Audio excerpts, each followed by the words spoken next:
The Vatican has always been surrounded by mystery, but there's one story that feels almost unbelievable. It's the tale of a woman who, according to legend, managed to disguise herself as a man, rise through the ranks of the Church, and eventually sit on the throne of St. Peter. History remembers her as Pope Joan. The story begins in the 9th century.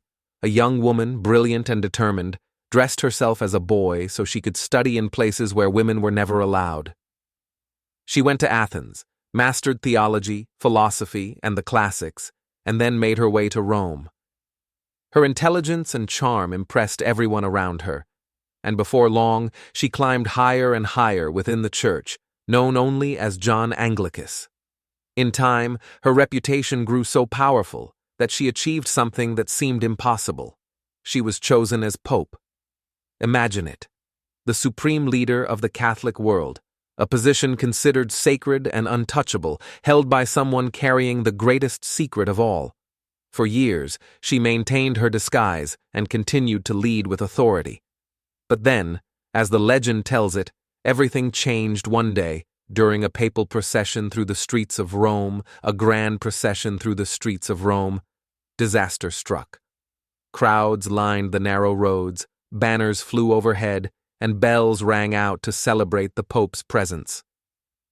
But in the middle of the parade, something happened that could not be hidden. The tale claims that Pope Joan suddenly collapsed, and to the astonishment of everyone watching, she went into labor. The people who had believed their Pope was a holy man chosen by God were stunned. Confusion turned into outrage. How could the supreme leader of the Church, the supposed vicar of Christ, be revealed as a woman in the most public and humiliating way possible? From that moment, the legend says the truth could no longer be contained. Guards rushed to her side, the crowd erupted in chaos, and whispers of betrayal spread like wildfire. Some accounts insist she did not survive that day, while others claim she was cast aside, erased from history, her name never officially recorded in the papal lists. And yet, the story of Pope Joan refused to disappear. Monks wrote about her in chronicles, artists depicted her in manuscripts, and the tale was passed down for centuries, sparking endless debate. Was she a real historical figure, or a cautionary myth designed to warn against ambition, deceit, or the power of women in a man's world? Even today, the Vatican firmly denies she ever existed, but medieval maps once marked the very street where her downfall supposedly took place. Statues were said to have been erected to mock her memory, and for generations the story lingered, half legend, half history. But here's the mystery. If Pope Joan was only a myth, why did so many sources across Europe repeat her story with such detail? Some historians argue that the consistency of the story is suspicious. After all, tales of Pope Joan appear not just in one region, but across different countries and centuries. Chroniclers from Germany, France, and even England retold the account as though it were fact. Could it be that they were all simply repeating the same rumor, or was there truly a hidden scandal the Church worked to erase? Supporters of the story point to strange gaps in the official papal records. There are moments in history where years of papal reign seem oddly vague, as if someone's name had been quietly removed.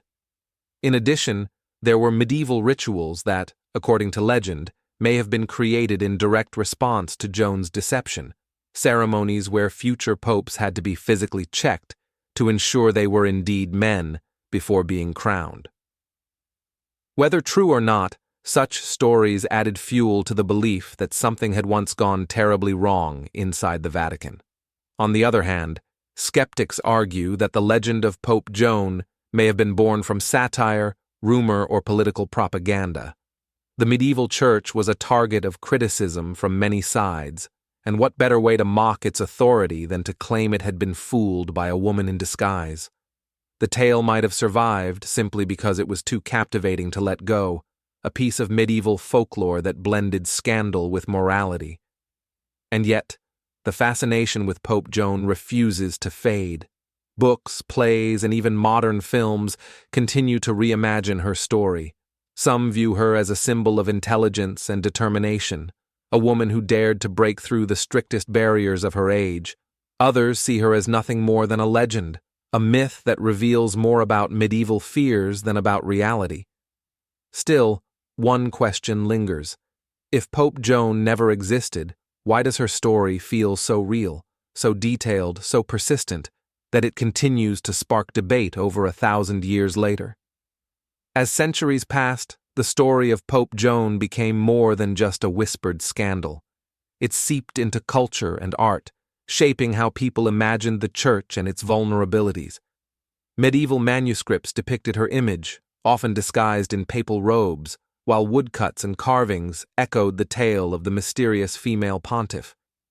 In some churches, there were even statues and murals said to portray her, though many were later destroyed or altered once the Church pushed back against the legend.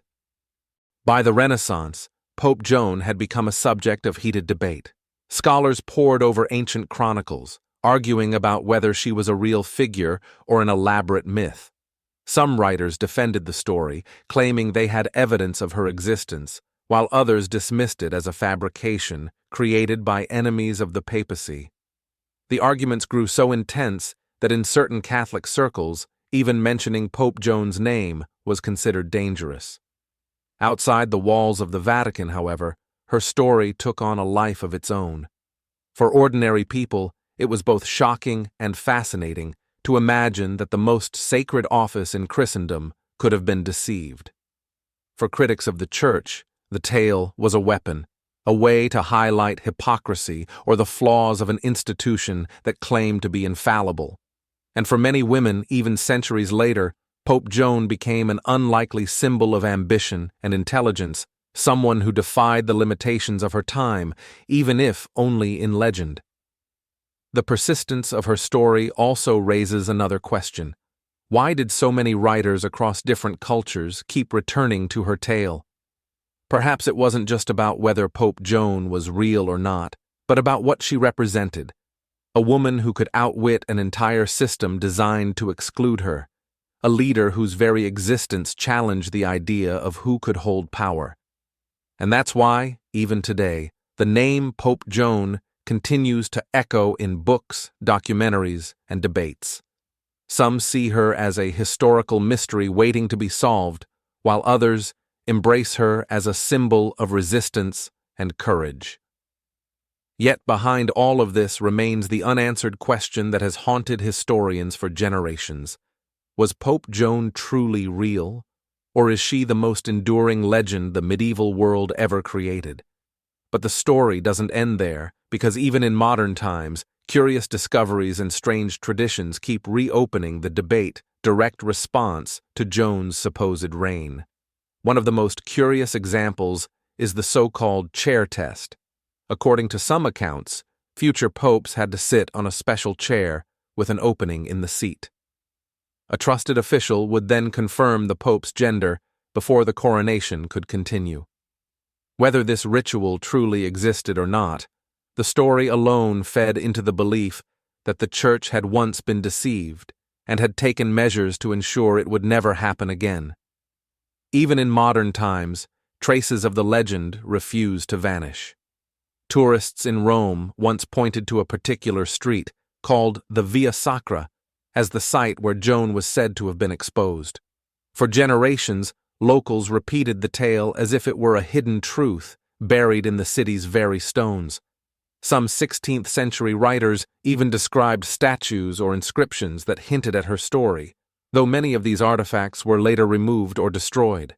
What makes the mystery even more compelling is how stubbornly it has survived in popular imagination.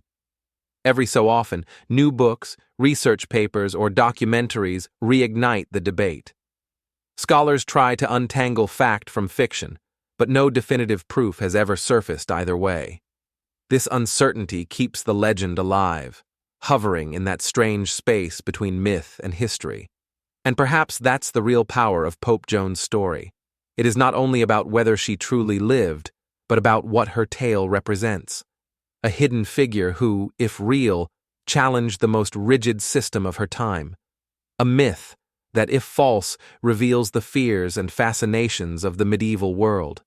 But the deeper we look, the more the legend forces us to ask, how much of history is truth, and how much is carefully curated memory? Ultimately, the story of Pope Joan is more than just a tale of scandal or secrecy. It is a reflection of human curiosity, ambition, and the enduring fascination with the unknown. Whether she truly existed or was born from the imaginations of chroniclers and critics, her legend forces us to confront questions about power, gender, and the stories we choose to believe. Perhaps Pope Joan is not meant to be proven or disproven. Maybe her legacy lies in the way her story continues to captivate, challenge, and inspire. Each whispered rumor, every medieval manuscript, and all modern retellings serve as a reminder that history is never entirely certain. And sometimes, the most enduring mysteries are the ones that refuse to be solved. So, as we walk the streets of Rome, passing by ancient churches and silent statues, one can't help but wonder, did Pope Joan truly walk these halls, shaping history in secret? Or is she a mirror reflecting the hopes, fears, and imagination of a world long past? The answer remains hidden, but the story, with all its intrigue and audacity, will continue to echo through the ages.